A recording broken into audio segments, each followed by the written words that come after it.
Hello and welcome everyone. मेरा नाम है अंकित मिश्रा और आज के इस वीडियो सेगमेंट में मैं आपसे बात करने वाला हूँ फोटोसिंथेसिस के एक बहुत ही बेसिक्स रूल्स के बारे में।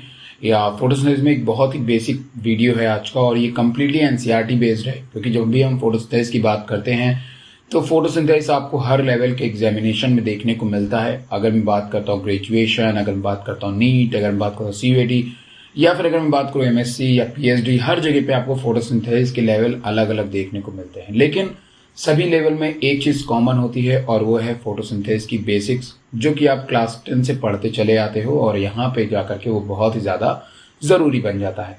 दरअसल हम इस बात को जानते हैं कि अभी प्रीवियस वीडियो में मैंने आपसे मेंशन किया हुआ था तमाम तरह के एक्सपेरिमेंट के बारे में, और उन एक्सपेरिमेंट में एक एक्सपेरिमेंट जो है मेरे से रह गया था, मैं उसको भी यहाँ पे क्लियर करना चाहूँगा। लेकिन उसके पहले मैं बता दूं कि अभी तक आपने जितने भी एक्सपेरिमेंट पढ़े उस एक्सपेरिमेंट से आपने ये बात देखी कि हमारे प्लांट्स के अंदर पिगमेंट्स प्रेजेंट होते हैं, हमारे प्लांट्स को कैसी रिक्वायरमेंट होती है कार्बन डाइऑक्साइड की, हमारे प्लांट्स ऑक्सीजन को रिमूव करते हैं या ऑक्सीजन को इवॉल्व करते हैं। तो ये तमाम तरह की बातों को जानने को मिला, पहचानने को मिला। आपको किसके बेसिस पे? आपको जानने को मिला ये फोटोसिंथेसिस के एक्सपेरिमेंट के बेसिस पे।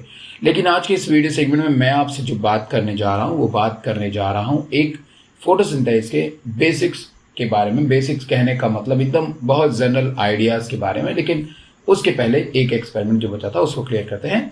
एक एक्सपेरिमेंट किया गया था जो कि क्रोमेटोग्राफी पेपर के ऊपर परफॉर्म किया जाता है, और ये चीज़ आप 11th के प्रैक्टिकल्स में भी परफॉर्म करना चाहिए, आपको नहीं करते हैं तो करना चाहिए। इसके लिए हम लोग एक स्पेशल पेपर लेते हैं जिसका नाम है क्रोमेटोग्राफी पेपर। क्रोमेटोग्राफी पेपर का एक बहुत ही स्पेशल क्वालिटी होती है कि अगर कोई भी ड्रॉप या पानी इसके ऊपर गिरता है तो ये बहुत तेजी से स्प्रेड करता है उस चीज़ को, मतलब बहुत तेजी से वहाँ पे फैलता है। तो दरअसल इस एक्सपेरिमेंट को परफॉर्म इसलिए किया गया था ताकि हम ये पता लगा सके कि हमारी लीफ के अंदर एक पिगमेंट नहीं, केवल अगर लीफ ग्रीन दिख रही तो इसका मतलब ये नहीं कि उसके अंदर केवल क्लोरोफिल प्रेजेंट है, उसके अंदर और भी पिगमेंट्स जो होते हैं वो प्रेजेंट होते हैं। इस एक्सपेरिमेंट से हम यही बात प्रूव करते हैं, ठीक है। उसके लिए क्या किया जाता है कि सबसे पहले हम लीफ लेते हैं और लीफ की एक स्लरी बना लेते हैं, मतलब लीफ को हम लोग कूट लेते हैं अच्छे से, उसको अच्छे से उसकी पेस्ट बना लेते हैं। पेस्ट बनाने के बाद उसे फिल्टर करते हैं। फिल्टर के बाद जो एक्सट्रैक्ट हमें मिलता है उस एक्सट्रैक्ट को हम लोग क्रोमेटोग्राफी पेपर पे कैपिलरी ट्यूब की हेल्प से उस पर ड्रॉप डिप करते हैं, मतलब ड्रॉप लगाते हैं। पहले हम उस क्रोमेटोग्राफी पेपर पे एक लाइन खींच देते हैं जहाँ पे हमको उन ड्रॉप को रखना है, और उस ड्रॉप को रखने के बाद फिर हम लोग एथेनॉल लेते हैं, एसीटोन लेते हैं, और एसीटोन को हम लोग एक जो है जनरली आपके यहाँ पे एक स्पेसिमेन जार होता है, स्पेसिमेन जार के अंदर आप एसीटोन को ले लीजिए, उतने एसीटोन को ले लीजिए जितने कागज के ऊपर आपने निशान लगाया उसके नीचे ही रहे। धीरे धीरे क्या होगा कि एसीटोन उस कागज, जैसे ही एसीटोन के अंदर आप उस कागज को डालेंगे, क्रोमेटोग्राफी पेपर को डालेंगे, एसीटोन उस क्रोमेटोग्राफी पेपर को भिगोएगा और धीरे धीरे ऊपर जाना शुरू करेगा। जब ऊपर जाएगा तो आपको देखने को मिलेगा कि वहां पे आपको अलग अलग तरह के कलर्स जो है वो क्रोमेटोग्राफी पेपर पे अपीयर होंगे। जबकि हमने गिराया क्या था, केवल और केवल ग्रीन कलर गिराया था, लेकिन जो अपीयरेंस है वो आपको अलग अलग कलर का देखने को मिला। इससे बात प्रूफ होती है कि हमारे लीफ एक्सट्रैक्ट में केवल और केवल एक पिगमेंट क्लोरोफिल नहीं मौजूद है, उसके अंदर और भी पिगमेंट मौजूद है, जैसे कि कैरोटीनॉइड और ज़ैंथोफिल, जो कि हमारी लीफ को अलग अलग टाइम पे अलग अलग कलर देने का काम करते हैं। That is a part of chromoplast, जैसा कि मैंने आपको बताया। लेकिन क्या जनरली ऐसे प्लांट्स जो क्लोरोप्लास्ट कंटेन करते हैं, क्या वहां पे भी इन पिगमेंट्स का बहुत बड़ा रोल है? जी हाँ, बहुत बड़ा रोल है। उसे आज इस वीडियो में मैं आपको बताऊंगा। लेकिन उसके पहले एक बेसिक्स की बात कर लेते हैं। आप जैसा कि जानते हैं कि जो हमारा जो फोटोसिंथेसिस होता है, उस फोटोसिंथेसिस के अंदर सबसे पहले एक रिएक्शन होती है जिसे हम लोग बोलते हैं लाइट रिएक्शन। जनरली हमारे क्लोरोप्लास्ट को हमने दो कैटेगरी में डिवाइड किया गया है। एक कैटेगरी है जिसके अंदर हम लोग देखते हैं ग्रेना, थैलेक्वाइड, क्लोरोफिल, और एक तरफ एक खाली रीजन है जहां पे ग्रेना मौजूद नहीं होती है, उस रीजन को हम लोग कहते हैं स्ट्रोमा। तो एक रीजन है क्लोरोप्लास्ट में जो ग्रेना का है, जहां पे थैलेक्वाइड होते हैं, जहां पे जो है आपका क्लोरोफिल मौजूद होता है, और एक वो रीजन जो बिल्कुल खाली होता है जहां पे जो रीजन ग्रेना को छोड़ करके मौजूद होता है क्लोरोप्लास्ट में, उसे हम लोग जनरली स्ट्रोमा कहते हैं। दरअसल ये दो चीजों को आपको अभी समझ लेना है कि जो ग्रेना होता है वहां पे हम वो एनर्जी बनाते हैं जो हमें ग्लूकोज या शुगर बनाने के लिए या स्टार्च बनाने के लिए चाहिए। ध्यान सुनिएगा, ग्रेना के अंदर हम वो एनर्जी बनाते हैं जो हमें स्टार्च को बनाने के लिए चाहिए, और स्टार्च बनेगा स्ट्रोमा में, और स्ट्रोमा में स्टार्च बनाने के लिए जो एनर्जी चाहिए वो बनेगी ग्रेना में। दरअसल सेल में वो एनर्जी होती है एटीपी और NADPH। ये दो तरह की एनर्जी जो होती है ये आपको ग्रेना में बनानी है, जिसको कि हम लोग लाइट रिएक्शन के थ्रू बनाएंगे, अभी मैं इसको हम डिटेल बताऊंगा। और दूसरा होता है आपका स्ट्रोमा के अंदर, जिसे हम डार्क रिएक्शन के थ्रू बनाएंगे। लेकिन सबसे पहली बात ये होती है कि जनरली जितने भी हम फोटोसिंथेटिक एलिमेंट देखते हैं, फोटोसिंथेटिक ऑर्गेनिज्म देखते हैं, उनके अंदर एक बहुत ही बेसिक सा फॉर्मूला होता है कि भैया हमने कार्बन डाइऑक्साइड ले लिया और वाटर मॉलिक्यूल ले लिया, और जिसकी हेल्प से हमने कार्बन डाइऑक्साइड की हेल्प से हमने बनाया कार्बोहाइड्रेट, और उसके बाद हमने ऑक्सीजन को रिमूव कर दिया। सवाल ये उठता है कि ये जो ऑक्सीजन आ रहा है, ये ऑक्सीजन कहाँ से आ रहा है? तो हमने सबसे पहली बात पता लगाई, जो कि बात पता लगाया था कार्नेलियस वान नील जी ने 1897-1985 में इनका काल रहा था, जिस समय इन्होंने बताया कि जो जनरली ऑक्सीजन होता है वो बेसिकली रिमूव होता है वाटर से। किससे रिमूव होता है? मतलब कि जो रिलीज होता है वो वाटर से रिलीज होता है, ना कि कार्बन डाइऑक्साइड से।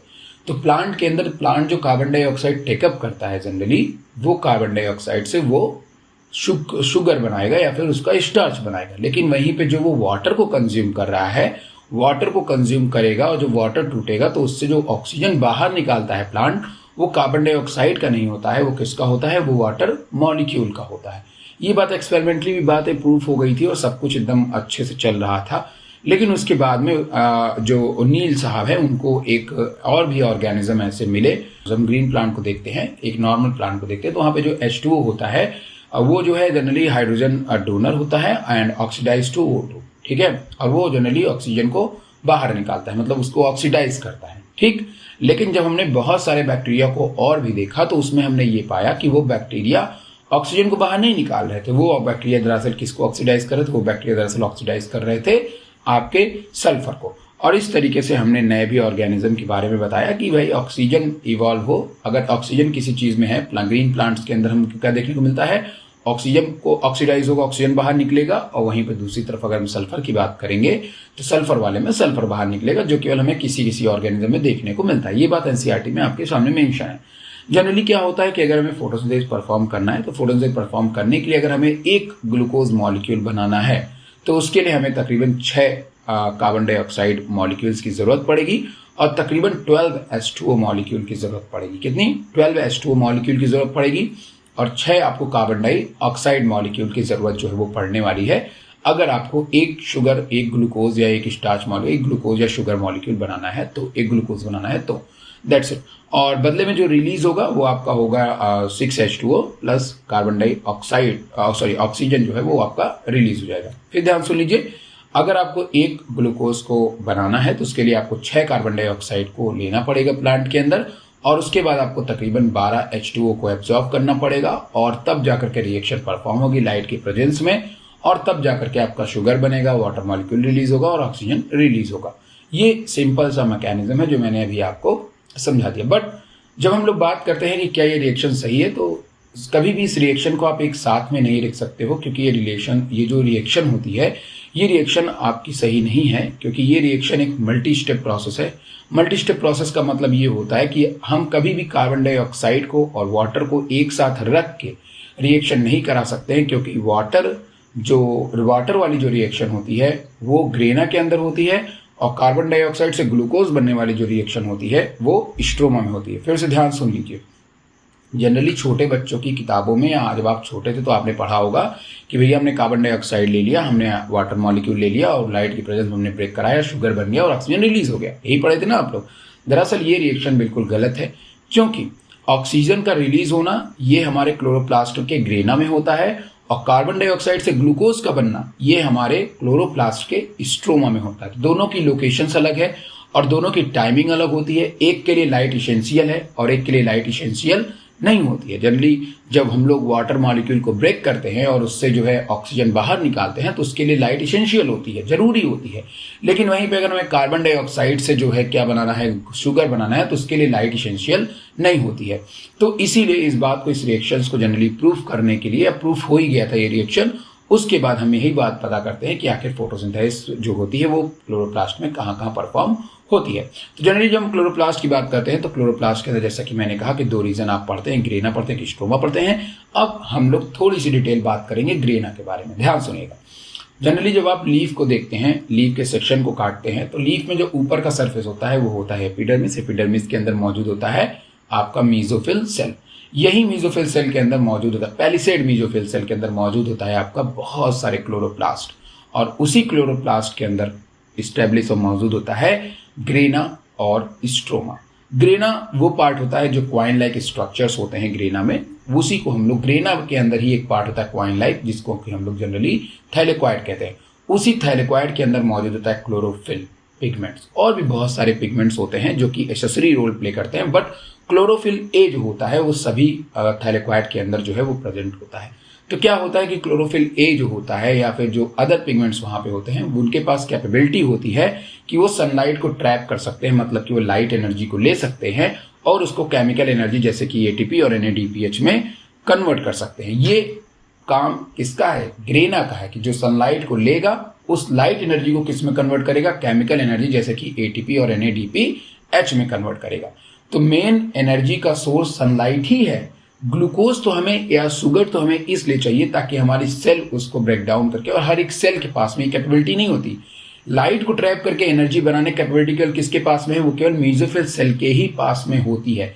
लेकिन आपको अदर सेल को अगर न्यूट्रिशन देना है तो उसके लिए आपको क्या करना पड़ेगा कि शुगर बनाना पड़ेगा और उसे ट्रांसपोर्ट करना पड़ेगा। ठीक है, जो काम करने के लिए स्ट्रोमा होती है। स्ट्रोमा का काम होता है कि वो रात को या जब लाइट वगैरह की उसको जरूरत नहीं पड़ती है तो किसी भी टाइम पे क्या करेगी? कार्बन डाइऑक्साइड को लेगी, मौसम टेम्परेचर वगैरह को देखते हुए कार्बन डाइऑक्साइड को लेगी और उससे शुगर बना लेगी। अब कार्बन डाइऑक्साइड से शुगर बनने में लंबी प्रोसेस है और उस प्रोसेस में खर्च होती है एनर्जी। अब वो एनर्जी कहाँ से आएगी? वो एनर्जी उसी ग्रेना से आएगी जिसको हमने सनलाइट से, जिसको हमने एनर्जी बनाया है। हमें एटीपी की जरूरत पड़ेगी, लेकिन वो एटीपी कहाँ से आई है? जो हमने ग्रेना के अंदर सनलाइट से ट्रैप की है, उसी के हेल्प से हम लोग जनरली स्ट्रोमा के अंदर कार्बन डाइऑक्साइड जो है वो कार्बन डाइऑक्साइड से शुगर बनाते हैं। दैट्स इज इट, इसी को आपको ध्यान में रखना है। तो लाइट रिएक्शन का मतलब ही होता है कि वो ग्रेना में होती है, लाइट की प्रेजेंस में होती है। और लाइट रिएक्शन के अंदर क्या होता है, अब हम उसकी बात कर लेते हैं। लाइट रिएक्शन का पहला ही काम ये है कि लाइट रिएक्शन ग्रेना के अंदर जो थैलेक्वाइड होती है वहां पे बहुत सारे एसेसरी पिगमेंट्स होते हैं और क्लोरोफिल ए होता है जो कि एक सेंटर, रिएक्शन सेंटर की तरह काम करता है। तो क्या होती है कि जब लाइट पिगमेंट पे पड़ती है तो कभी भी लाइट रिएक्शन सेंटर पे डायरेक्ट नहीं पड़ेगी। अगर वो परपेंडिकुलर रिएक्शन सेंटर पे पड़ गई तो रिएक्शन सेंटर डैमेज हो जाएगा। इसीलिए जो एसेसरी पिगमेंट्स होते हैं वो लाइट को ट्रैप करते हैं। लाइट जो आती है वो फोटोन के फॉर्म में आती है, क्योंकि लाइट से आने वाली एनर्जी को हम लोग जनरली फोटोन कहते हैं। वो एनर्जी आती है कहाँ पे? वो एनर्जी आती है हमारे एसेसरी पिगमेंट पे, मतलब कि हमारे पिगमेंट सिस्टम पे आती है। पिगमेंट सिस्टम कहाँ होता है? ये थैलेक्वाइड के अंदर होता है। थैलेक्वाइड के अंदर होता है पिगमेंट सिस्टम, तो इसको आपको ध्यान रखना है। इसके बारे में हम लोग नेक्स्ट वीडियो में डिटेल बात करेंगे।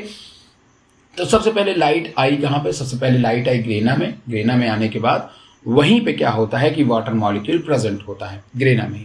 वो वाटर मॉलिक्यूल लाइट की प्रेजेंस में ब्रेक होता है, और जब वाटर मॉलिक्यूल ब्रेक होता है तो वाटर मॉलिक्यूल की ब्रेक होने से आपका जो है, जो चीज़ें रिमूव होती है, जो चीज़ें बाहर निकलती हैं वो निकलती हैं। वाटर मॉलिक्यूल के ब्रेक होने की पहली चीज़ तो है ऑक्सीजन बाहर निकलेगी, और दूसरी चीज़ होती है इलेक्ट्रॉन, और तीसरा होता है प्रोटॉन।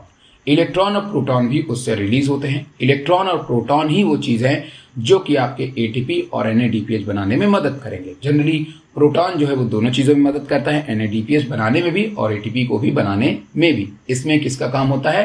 प्रोटॉन का। लेकिन प्रोटॉन को अंदर लाने का या प्रोटॉन के साथ में काम करने का काम होता है इलेक्ट्रॉन का।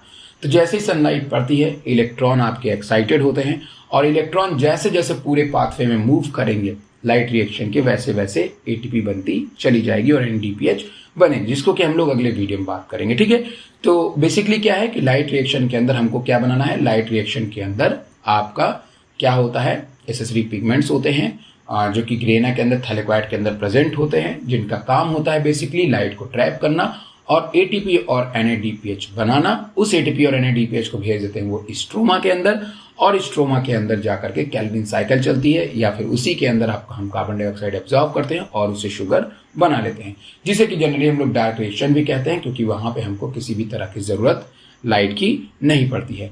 तो ये जो मैंने आज आपको बात बताई, ये कंप्लीट एनसीईआरटी की बातें हैं, जिसको अगर आप एनसीईआरटी की बुक पढ़ेंगे तो आपको जरूर समझ में आएगी। अब उन नेसेसरी पिगमेंट्स के अंदर आप बहुत सारे पिगमेंट की बात करते हो, जैसे कि क्लोरोफिल बी है, जेंथोफिल है, कैरोटिनॉइड है, क्लोरोफिल के बहुत सारे टाइप होते हैं, लेकिन क्लोरोफिल ए जो होता है वही फोटोसिंथेसिस परफॉर्म करता है, इसीलिए क्लोरोफिल ए को हम लोग रिएक्शन सेंटर भी कहते हैं। होपफुली आपको वीडियो समझ में आया होगा। वीडियो को लाइक करिएगा, चैनल को सब्सक्राइब कर लीजिए और जुड़े रहिए, ताकि नेक्स्ट वीडियो में आपके लिए लेकर के आऊंगा कीमियोसिंथेटिक मॉडल के बारे में, जेड स्कीम के बारे में हम बात करेंगे आपसे, थैलेकोइड के अंदर मेम्ब्रेन पे क्या क्या होता है, साइक्लिक नॉन साइक्लिक के बारे में। तब तक ले बाय बाय, गुड नाइट, अपना ख्याल रखिए।